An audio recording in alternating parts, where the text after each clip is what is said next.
It's disheartening to see TRIMET responding to these findings by proposing an increase in their in-house criminal justice system via spending $11 million to build a new transit police station, which they justify, or you all justify, in part by imagining a 30% increase in police staff in the near future. 30%. That's your own numbers. This while ridership is down and while crimes reported by TRIMET customers have dropped 40%. So if TRIMET is serious about real safety concerns for marginalized people who are disproportionately communities of color, and for TRIMET drivers, then you should not be building a jail in order to add more armed police officers to your staff. Transit police should never, ever be armed.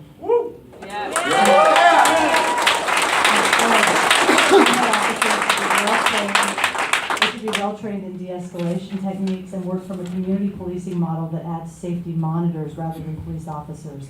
Instead of a new police station, TRIMET should take that money, buy more buses, improve transit centers and bus stops. TRIMET should focus all its attention on increasing ridership through first implementing a moratorium on fare enforcement and on fare checkpoints.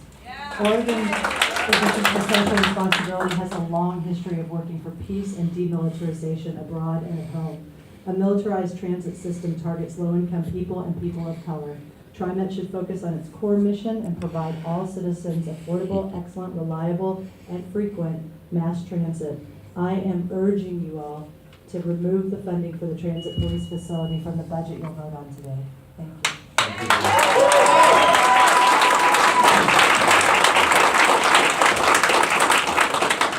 All right, the next two that I have are Sydney Summerfield and Keith Schultz.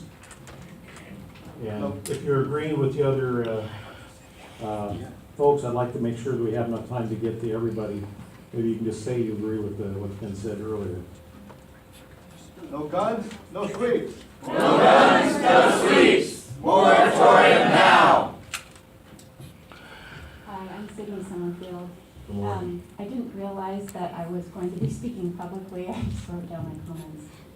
But I am here to support the other comments around the detention center. And I'll just leave it at that. She was a wonderful speaker, the last speaker, and I think she said everything that I would like to say. So I second that. Thank you. Keith, I don't see the code on today, so. I've got it with me. Okay. Put it on. Yeah. Good morning, TriMet Board. I'm Keith Schultz, a transit-dependent member of Bus Riders Unite from Gresham. I'm here today to share my opposition to the relocation of the transit jail facility. And I'm a frequent user of our public transportation system. It is the only way that I can get around to the places I need to be. And I have been using the honored citizen fare since I have been eligible for Medicare. It has been 6 years since I first got my honored citizen ID here. But I have only been asked to show it once while riding transit. You may call it luck, but I know it's because of my white privilege. And I have seen firsthand how TriMet checks for fares on transit. I have been skipped multiple times, not even bothered to show my fare, and seen how they would go directly to people of color first. I would see how people would get nervous at the presence of armed officers, including myself. The relocation of this transit police jail will not improve safety on transit. Future expansion of the transit police station will not improve security. What we need are unarmed transit ambassadors, folks who can help people better understand transit and can help people in case of emergencies. We also need a moratorium on fare sweeps, or as you may know them, fare checkpoints. These practices have not increased the safety of our transit system and has been used to intimidate individuals. I hope that this is not the type of customer service that you are trying to achieve. Our community wants full transparency and accountability from this agency. This can be achieved if you engage community in the development of your budgets. Let us help you build a better relationship with your transit riders.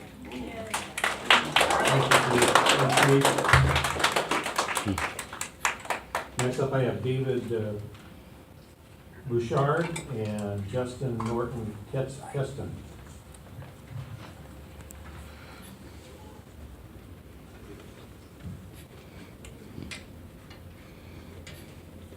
No guns, no sweeps. No guns, no sweeps. Moratorium now.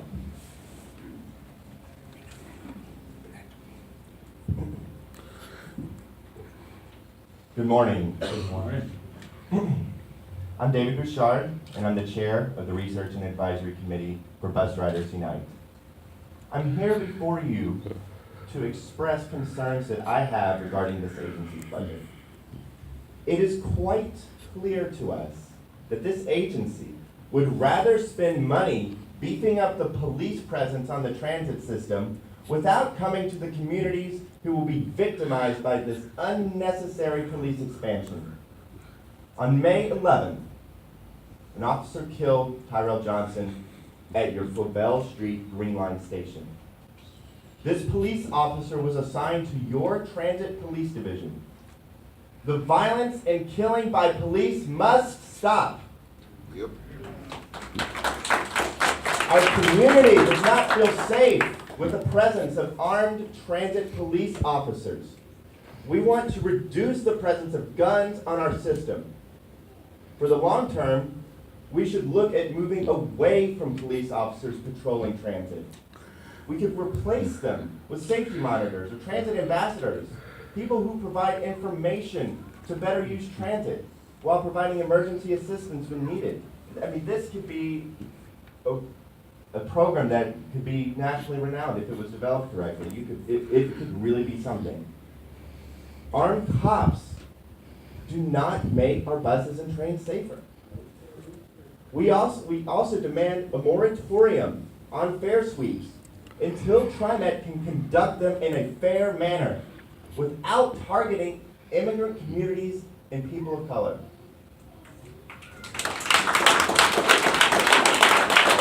TRIMET officers have been known to harass riders using intimidation to assert their authority. And recently, some have been questioning riders' immigration status. TRIMET needs to improve its transparency and accountability to our community. The current budgeting process is the exact opposite of that. The budget has been developed behind closed doors without any community input.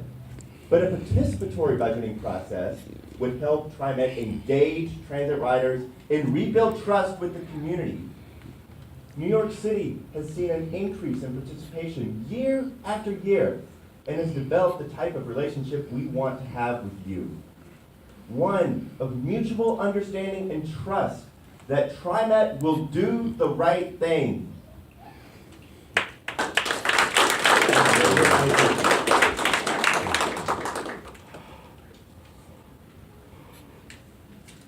My name is Justin Norton Kurtzen. I'm here representing Portland Jobs with Justice, which is a coalition of over 100 labor, faith, community, and student organizations that work together in support of workers' rights and racial and gender justice.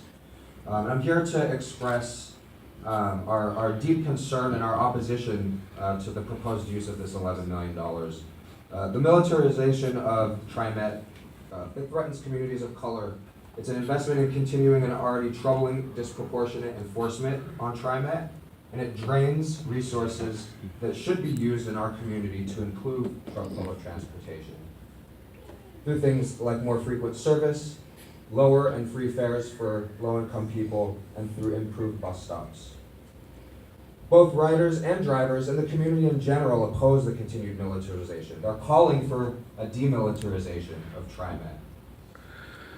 The recent killing of Tyrell Johnson by transit police, this murder was an unnecessary tragedy. It could have and it should have been avoided, which is exactly why We shouldn't be putting more armed cops on our buses. It's exactly why this money should be being spent for unarmed safety monitors who are trained to de-escalate rather than escalate tense situations. Like other people have expressed, we need a moratorium on fair enforcement and fair checkpoints. These sweeps and checkpoints, they don't improve the safety of our buses. They only cause stress and anxiety for riders, many of whom, as was just said, have shared that enforcement officers are asking them about their citizenship status. In a city, in a county, in a state with sanctuary status. This is unacceptable and it's shameful. Yes. Finally, we need a participatory budget process. The current process doesn't allow community members any influence in the creation of our public transportation system. We come here, like Joe said, we come here and we talk and you stare at us and it really doesn't seem like you care. And I really hope that you will prove me wrong, that you will prove us wrong today. Because you should care. You should care about what the riders and the workers, the people who use and who make the transit system run, you should care about what they think about this. I really hope that you do.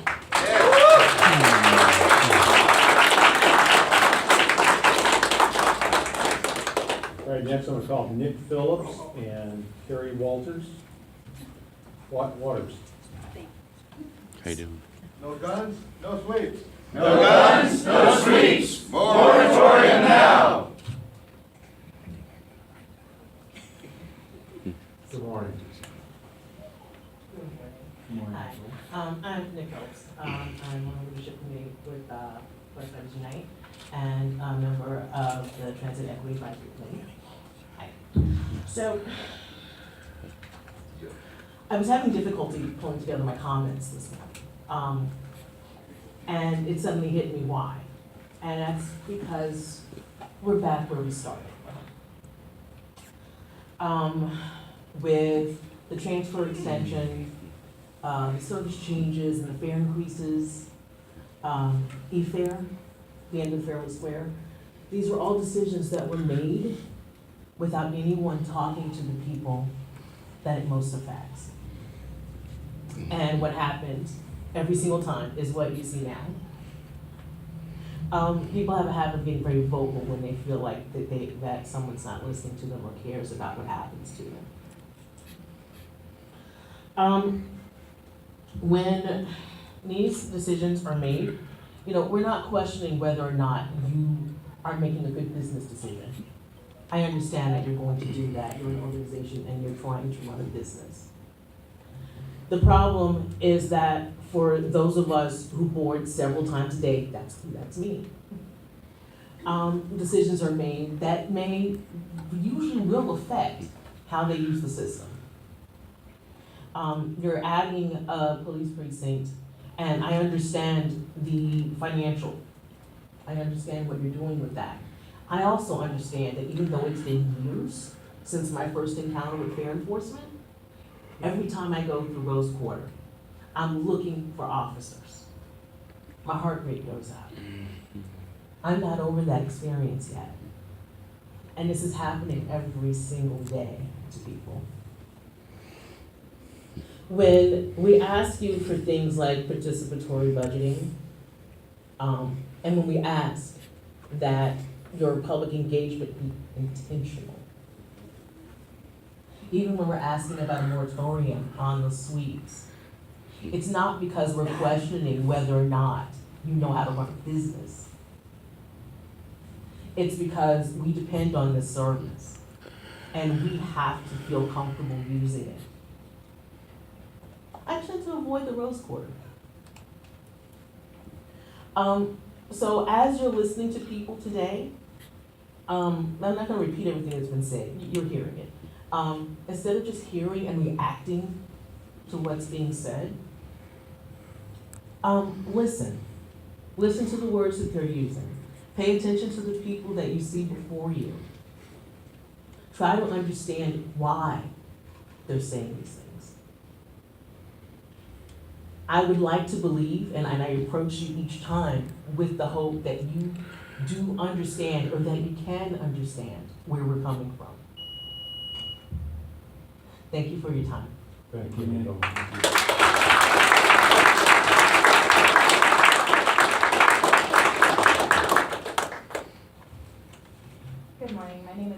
Waters. I'm a member of the Tlingit tribe, and I'm here today on behalf of the Native American Youth and Family Center and the Transportation Justice Alliance. At the Transportation Justice Alliance, we seek an affordable, equitable, and environmentally sustainable transportation system. We operate under the principles of affordability, accessibility, and safety, healthy communities, healthy environment, meaningful participation, economic justice, and accountability. The proposed jail is in stark opposition to each and every one of these values. It is frankly a slap in the face to our entire community. No, we prioritize safety. We want a safe system. We could benefit from, I think someone mentioned transit ambassadors. We need fair educators. We do not need more fair enforcers, and we definitely do not need this jail. I support much of what I heard already, so I will keep this brief. But as a person of color that can pass, I have passing white privilege. I have seen the racial profiling that happens when I'm on transit. I hear stories on a regular basis throughout the Native community, as well as other communities of color as we build cross-cultural climate justice.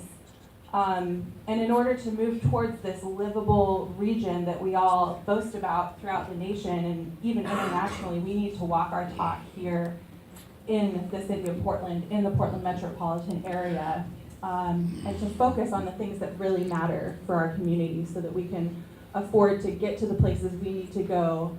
And I believe that our community really wants to work with you. We really want to support you in these processes. We want TRIMET to succeed. So I encourage you strongly to consider participatory budgeting as a method of moving forward priorities that matter to our entire community and that will meet TRIMET's needs as well. So I hope that you will hear everything that we've been sharing with you today. I know that you have to make a decision today on the budget, and I hope that you'll do the right thing. No transit jail.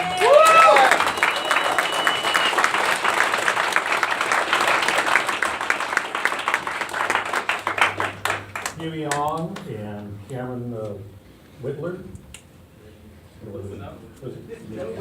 Whitler, excuse me, thank you. Oh, yeah. No guns, no sweeps, moratorium now. Hello, my name is Huey Ong, Executive Director of Opal Environmental Justice Oregon.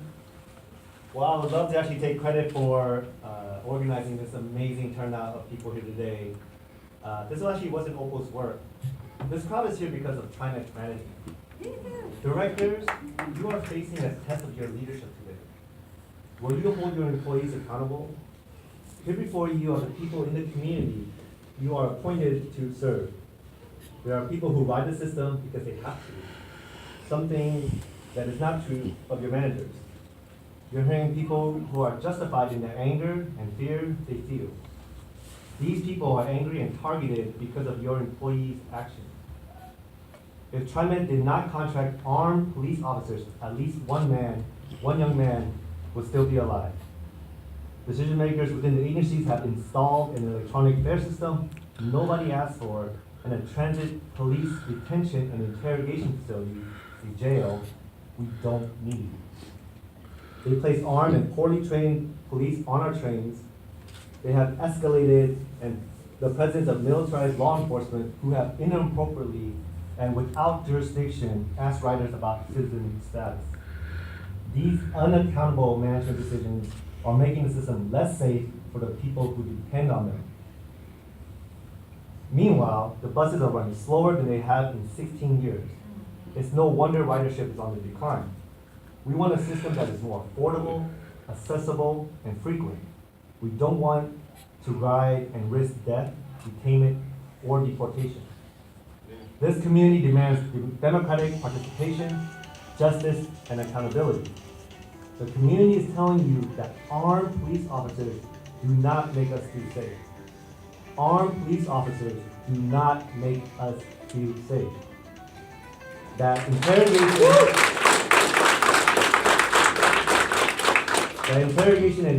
and detention are not appropriate use of transit system dollars you could use for new buses, bus shelters, and maintenance to actually make TriMet safer.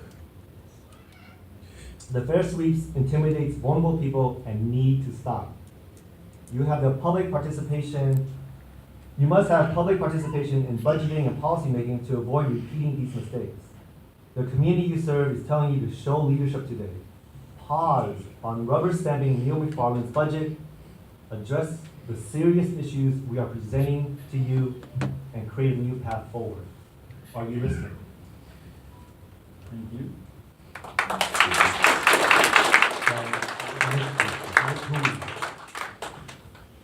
Good morning, board, Manager McFarland. My name is Cameron Witten, and I'm one of the founding members of TRIMET Transit Equity Advisory Committee. Served on that for 2 years from 2013 to 2015. I have fond memories working with TRIMET staff and board members, including John Bell, Jake War, Consuelo Saragosa, and many others. At that time, most of our work was around transit affordability and transit access. One of the things that has since come up much has been the issue of transit discrimination and profiling. Earlier this year, Multnomah County and other district attorneys agreed that they were no longer going to prosecute fare evaders for interfering with public transit. And at that time, there were reports that almost 3/4 of people who were charged with that were charged because they were fare evaders.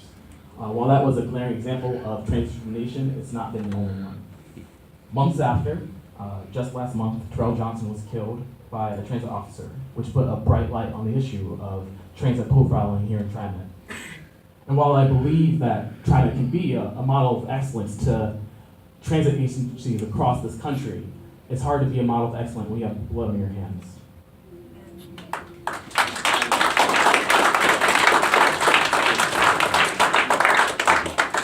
Spending $11 million on policing sends the wrong messages to our transit-dependent community. I'm sure all of us in this room would like to see similar investment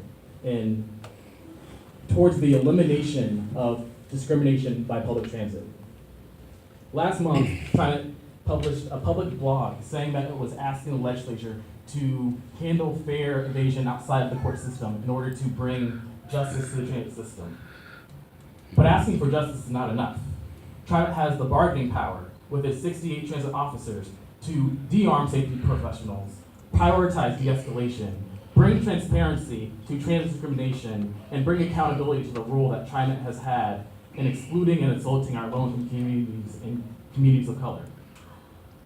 And I have my own personal story when it comes to transit discrimination. It was 2 years ago, last May, and while most of our transit vehicles are beautiful, I was one that was super janky, and I made a comment to the operator asking if this was safe, because there was water everywhere, flying in my eyes, making people unsafe. There was a burning chemical smell in this vehicle, and instead of the operator responding to me and telling me it was okay, that we handled, called the police and said that I was a threat to everybody's safety in that vehicle.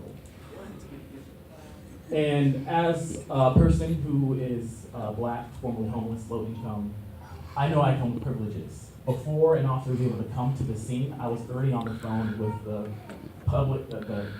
the transportation director, Leah Tree. And even though I was on the phone with her, it did not save me from being charged with a misdemeanor and thrown off that transit. I had to go through the court process. That being said, I know many other people in my situation which they would have been charged with an IPT, Class A misdemeanor, or they might have lost their lives. So the argument by TriMet is that this $1 million will improve community safety.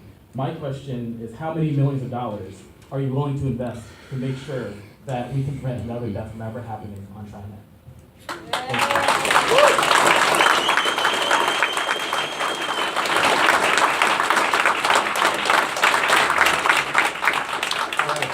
Don McFarlane and Phil Richmond.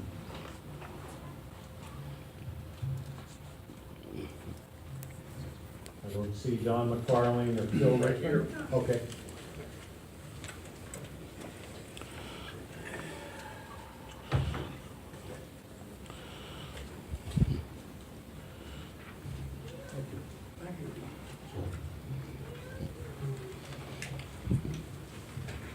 My name is Dan McFarlane, and I would like to strongly endorse the comments I've heard today.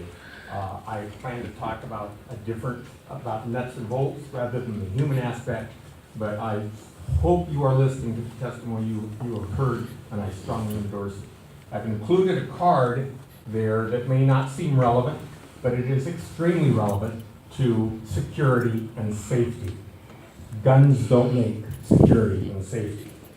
I'm a lifelong student and advocate for good, effective public transportation and good transportation policy. I've been a member of AORTA for 40 years and a director for most of those years. Transit ridership in Seattle is growing. Ridership in Portland is declining. Unlike Portland, Seattle has a long-term vision. Seattle has long-term goals. Seattle is building a light rail system designed to carry large numbers of people rapidly from one side of the town to the other. Unlike Portland, Seattle provides frequent bus service carefully integrated with light rail. TRIMET is driving down the wrong road. In Portland, on our Milwaukee light rail line, TRIMET gave no real thought to connecting with buses until after light rail construction was complete. That is extremely poor planning. Because TRIMET has failed to plan, light rail to Milwaukee fails to connect with most bus lines in Milwaukee. Unsurprisingly, ridership is not meeting projections. TRIMET's job is to provide alternative, interconnected, frequent bus and rail service. TRIMET's job is to provide an alternative to our congested roadways. It is not TRIMET's job to advocate for more traffic lanes that will induce more single occupant vehicles, more congestion, more sprawl, and more carbon emissions. It is not TRIMET's job to build jails. We need leadership at TRIMET that has knowledge and vision and the desire to provide effective public transportation. And I hope you will look at the Willamette Week article. Thank you. Thank you.